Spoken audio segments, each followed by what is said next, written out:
Hey everybody, it is Thursday, April 16th. This is Michael with Reconciled, Chris Macksey with Prefix Accounting, and Jacob Schroeder with Ascend Consulting. We're here to give our daily COVID-19 update on the CARES Act and PPP loans. The PPP loans are done. The disaster loans are done. Everything's done. And a lot of small businesses are left holding the bag. So today, Chris is going to lead us with some questions that he has that he's going to start us off with. So, Chris, take it away. So now everybody's question, now that they've seen that the funding is over with, is that there are where am I in the process? Since everybody has submitted an application now, but nobody knows where they are in the process, whether or not they're getting the money, whether or not they're not getting the money. The whole thing is very ambiguous. So I've already fielded a number of questions today. So now I'm putting together my email for an FAQ of what all these questions that I fielded.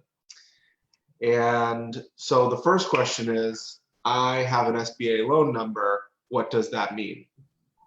Great. Anybody what does that know? mean? So from my understanding is that it means you have an SBA loan number. You've been approved by the SBA for the PPP loan. Mm-hmm. You have a portion of the stimulus package of the $349 billion that's apportioned and approved to you.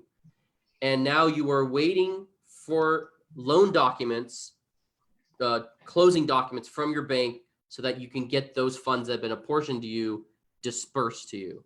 So another way to say it is, if you don't have an SBA loan number, that means you don't have any funds approved to you, and you may not get any funds approved for you unless your bank was one of the unique banks that was apportioned a set amount of funds, and those funds were designated as a block to your bank, and they're still going through that block of funds.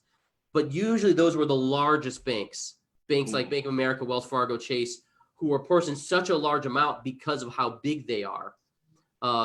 So other than that, if you have an SBA loan number, you're good to go. You just are waiting for loan documents. If you don't have one, but your banker said you're approved, you can confirm and say, do I have an SBA loan number, which would be important to have. But at the end of the day, that loan number means nothing to you because you can't do anything with that loan number. It's not like you go put it on a website and get money. It's not like a credit card. It's just a loan number. So, and Right. It's really only relevant for the bank. So I think it is relevant for the fact that if you have one, you know you're getting funding within 10 days. yes. of when that loan number was issued. So there is that aspect, right? If you have one, you get funding within 10 days. That is the limit the SBA put on the banks, that they have to fund within 10 days of that approval. But yeah, so that's the big question. Do you have one or not? Reach out to your banker. Did they get you approved or not? I will say there's a number of banks that do have people approved, but have not reached back out to them to notify them yet. I even know some of my own clients. I've talked to the bankers. Yes, these people got approved. The client then reaches out to me. Hey, we haven't heard anything. Does that mean we didn't get it? Right. They're working through that process. You know, some of them cranked away, and I think we're all appreciative that they prioritized getting approvals over notifying you that you're approved or giving you funding. Because I know some people that got approved a week ago, and they're like, why haven't I got my money yet? And it's like, well, frankly, they decided let's prioritize getting people approved over funding. So right. There is that fact, but no, 10 days from that approval date, you will get funding. So that was my second question, was I've been approved by my lender, but I don't have a loan number. So very good. Well, I'm actually going to clarify this too. What? And remember, there are two approval types. So make sure when your lender says they approved you, that you have a true SBA approval number. Right. And it's not just the lender said you're good, which means they put you in the stack to get the SBA approval number. you need the SBA checkoff. So confirm that you have a true SBA approval, not just a lender approval. Right, because the bank might have said everything's fine here, but they might not have put that into the SBA system that they call E-Tran. And if they haven't done that, it's great that they approved you, but that means jack all in that case. So on that note, I'm just going to add in, if this opens back up, there is not the risk of getting 2 applications submitted to the SBA. So E-Tran literally kicks it back out if one has already been submitted. So when we talked about, is there a risk of spreading this to multiple banks? Not so much, because if the SBA has approved you from somebody, it's going to kick everybody else out. Right. So that is a fact. The bank confirmed that with me this morning, a little late, right, for us to be able to leverage. But we know that if this program opens up somewhere. Right. So the next question is, we've submitted an application, but we haven't heard back from the bank, which is probably where the bulk of most people are right now. And this is probably the worst situation that you can be in. You can wait out by the banker's car for them to leave work at the end of the day. You can call them. You can hide in the alleyway outside of the bank. Baseball bats help. Yeah, totally. You could email them and continue to email them until they answer you. A lot of good options there that are, crossing, maybe grazing the line of harassment. But and just because you haven't heard, you could have that approval and they just haven't had a chance to reach back out to you, or you could not have that approval. So I do agree, Chris, with you. Like, this is the worst spot to be in, because, and many of you would say, no, it's worse to know that I don't get it. No, it's better actually to know you don't have it, because you can move forward knowing you don't have it. So this weird middle ground of just not knowing whether you can expect money in the next 10 days or whether you're not getting anything in the foreseeable future. So the last option here is, I haven't applied yet. What are my options? You may have been waiting for the guidance on self-employed, in which case you had a lovely 48 hours to decide on what to do with that. It wasn't even a full 48, was it? I don't even think it was a full 48. I think you only had about 30. So you hadn't applied yet. I think that, the thing to think about here is that these lenders haven't necessarily stopped taking applications in some cases. I know that just my dog is now walking by. He hasn't had a mani-pedi in a while, sorry. The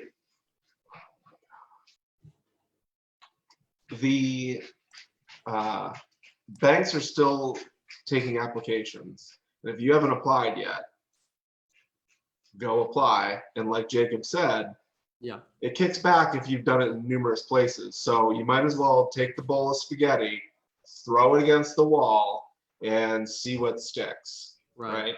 And I think most banks are expecting the Senate to pass additional appropriations, so you'll be in the queue. And so, yes, did you miss out on this first round? Probably. Were you wise on waiting for guidance? Yeah, probably too, because or were you at the beck and whim of your bank? Yeah, that's what everybody thought. And the banks weren't ready. So now a lot of the banks are ready. So applying through these banks to see what options there are for you, I think is a wise thing. And just get in the queue anyways, just to see what happens. And who knows, the banks and the SBA and the government may add on another program, and they're going to say, hey, all these applications that we're waiting, we got a different program. It's maybe not as generous, but it's still going to give you something.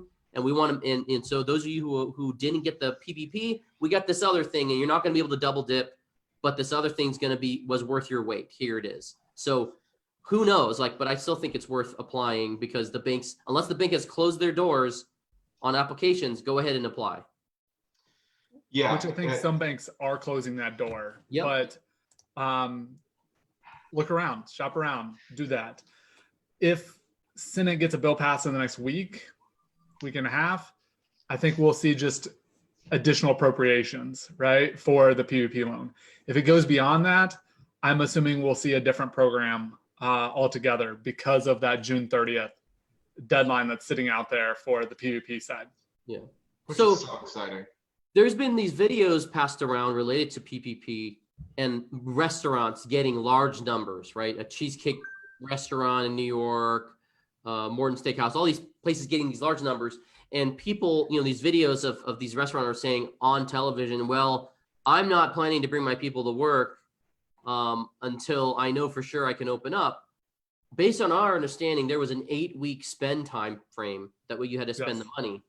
From data funding. Is there From the some date you get your funding. loophole to get forgiveness on the funding, right? Is there some loophole that we missed related to you have to bring the people back by June 30th that you can get around this? Or is it, from our understanding, it was 8 weeks from the date of the loan being funded have had to be spent for the forgiveness period. Other than that, everything afterward is a loan. Yeah. You're going to owe it back. These banks, I mean, these businesses are turning this straight into a 1% loan, right? Yep. I don't know if they're fully factoring in what that means. If you had a $500,000 loan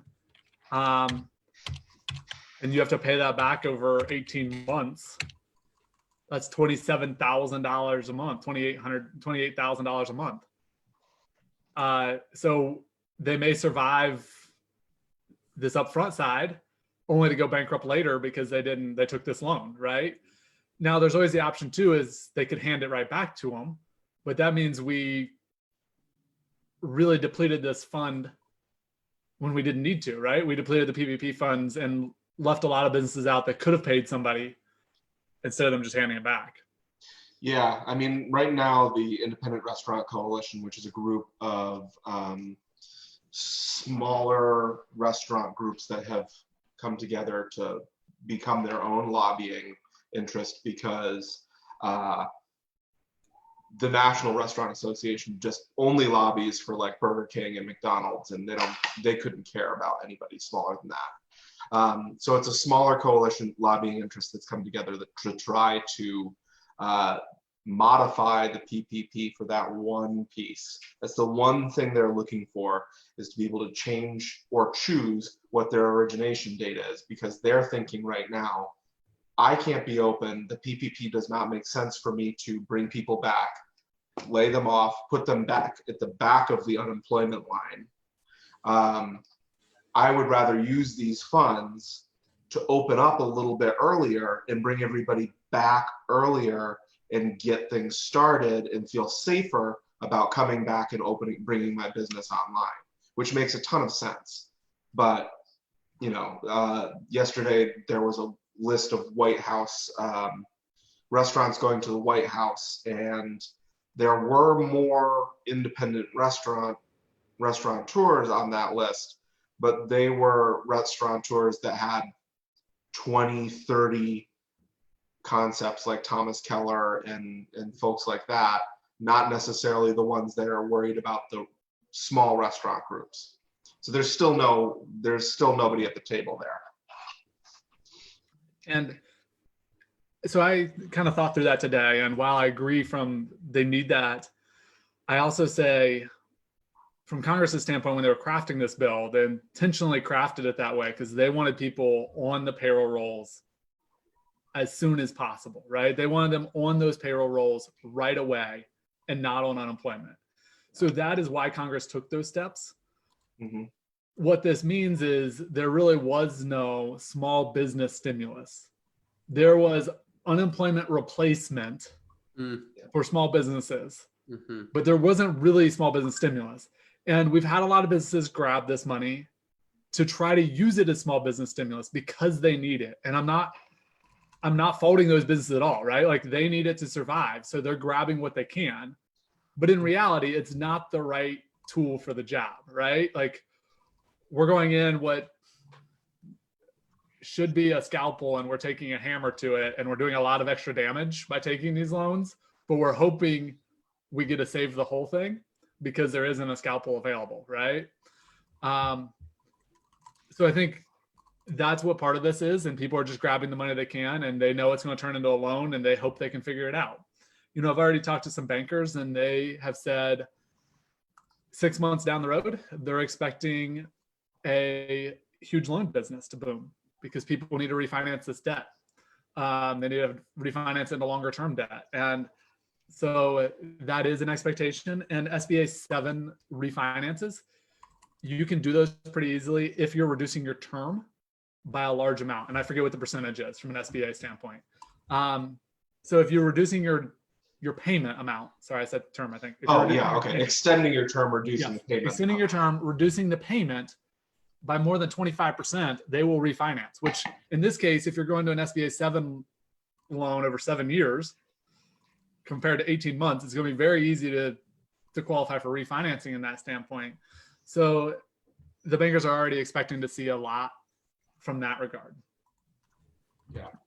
So yeah, that's an interesting way to get around this issue for businesses that are closed right now, because I struggle with the morality of like bringing people off of unemployment, especially if they're low income individuals. Like if you're really just bringing them back to put them on payroll and then you're going to lay them off again, like. Well, and the problem is if you lay them off before June 30th, you could run into problems, right? Like you're going to run into issues with getting your forgiveness, even though you paid them for 8 weeks. Yeah. So I think you really have to think through that and be strategic about it when you go to look doing that. Yeah. Yeah. And I guess, and right now, within a couple of days, we'll know who has the PPP, who does not have the PPP. And then the question becomes, how to deal with this and how to let's say this in a way that doesn't make it seem sneaky, how to deal with the FTE problem that a lot of businesses are going to be facing. Because, the initial loan asked for a head count, which has nothing to do with anything. It was like a really pointless question that must have been it's not even required tied in the to legislation. It's not even tied to the original FTE calculation. No, it's just a meaningless number. Right. But the forgiveness is based off of FTEs. So you have 2 different look back periods that you can use to figure out what the average was before. And then you have to match that in order for it to be 100%. Right. Right. And so now we're going to have a bunch of employees that don't want to come back or can't come back. Just quit. Right. Yeah. And hope they're just going to quit and hope that their unemployment continues and that the system can't keep up with it, which is probably a viable strategy for them. But then you're going to have to deal with like the people that do come back that are part-time. Are you going to upgrade them to full-time? And if you do upgrade them to full-time, they are then going to be full-time for over the period of time required to make them a full-time employee. So then you have to extend the benefits. Yeah. And I've had clients ask, can I put a spouse on the payroll? Can I put my kids on the payroll? Because they're trying to make up this payroll number, right? This arbitrary payroll number. My guess is, I'll put $5 on this.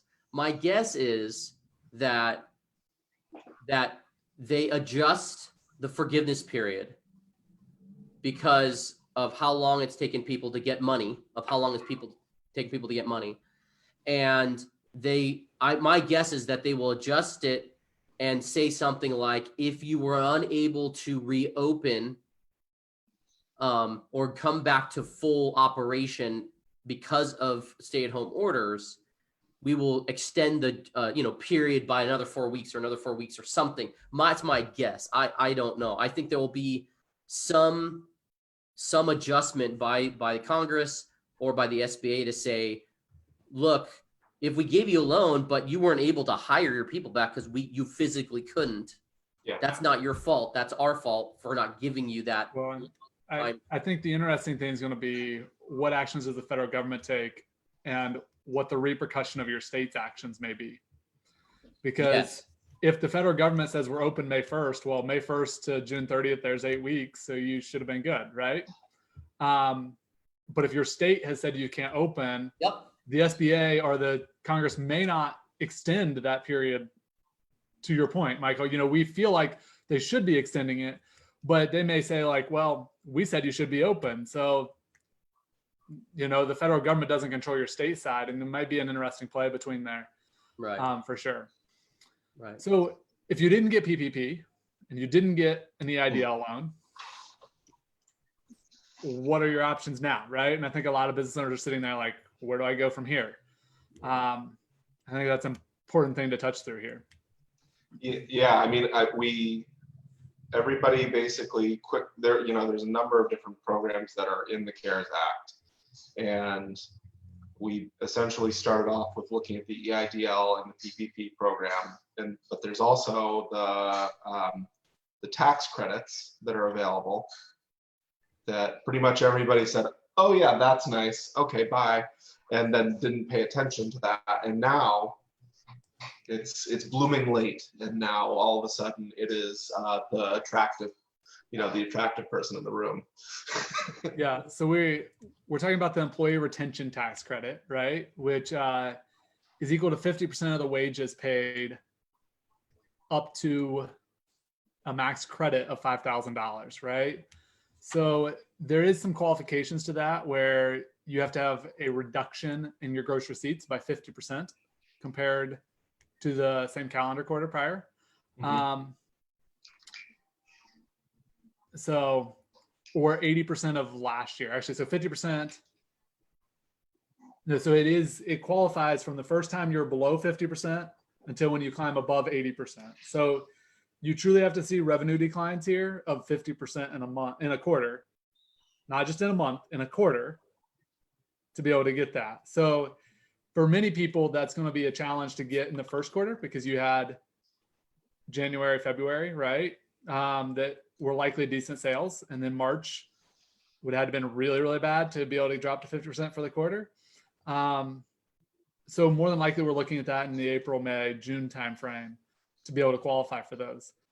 So that is out there. Obviously, it's only going to pay $5,000 an employee, and it's 50% of your actual wages paid. So you're still going to have to bear the cost, 50% of the cost for that.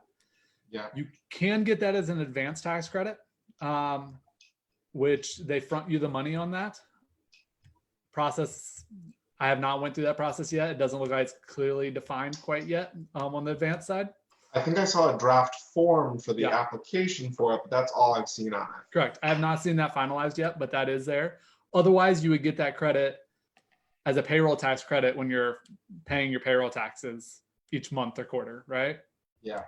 Other tax, go ahead. No, I was just saying, which is the option for a lot of people. The other tax credit that isn't great, actually, it's not even a tax credit. The other option to preserve cash and extend out is the payroll tax deferrals. So you can defer out the employer portion of Social Security and not pay that until 2021, 50% of it, and the other 50% in 2022. But for many companies, that's not going to preserve a ton of cash in all reality, right? Like that's not going to be what makes the difference between you surviving as a business and failing as a business, more than likely, right? If that's how thin the margin is, we're going to be really lucky if that's doing it, right? Yeah, and the other option here is like if you don't already have a line of credit, like I can't imagine that any of these banks are going to be lending money right now. Like that has got to be an incredibly dangerous proposition for them, unless it's like, well, if you have collateral, you can probably get lending still, right? You might have to over collateralize your loan to get what you need. But if you have free collateral that's not locked up in a loan, go talk to the bank, right? Like raise your hand there. If you have real estate that has a high valuation and it's not loaned at full value, at 80% of the value, go talk to a bank, right? Rates are great right now anyways, so it's a good time to refinance. So refinance the loan you have on that real estate and free up some excess capital to get there. Yes, you're going to have to pay it back. No, it's not free money. But let's be honest, the PPP isn't free money either. There's a chance at forgiveness, but it is not free money. So don't just be like super discouraged you didn't get the so-called free money. Start looking at other ways to free capital up. Yeah. Liquidate inventory. If you have inventory sitting around, maybe you're not gonna make what you can on it, but free cash up by liquidating, right? Sell it off at a discount to see what you can free up. I like it, guys. Chris, we're gonna lose your face here pretty soon because that sun is. That's true. Still waiting for that curtain sponsor. Yeah. You're waiting for the curve to hit. Yeah, I'm just waiting for the season to be right and the sun finally moves out of this window. Well, great update, guys. We'll talk tomorrow. Hope everyone does well. Bye-bye. Bye.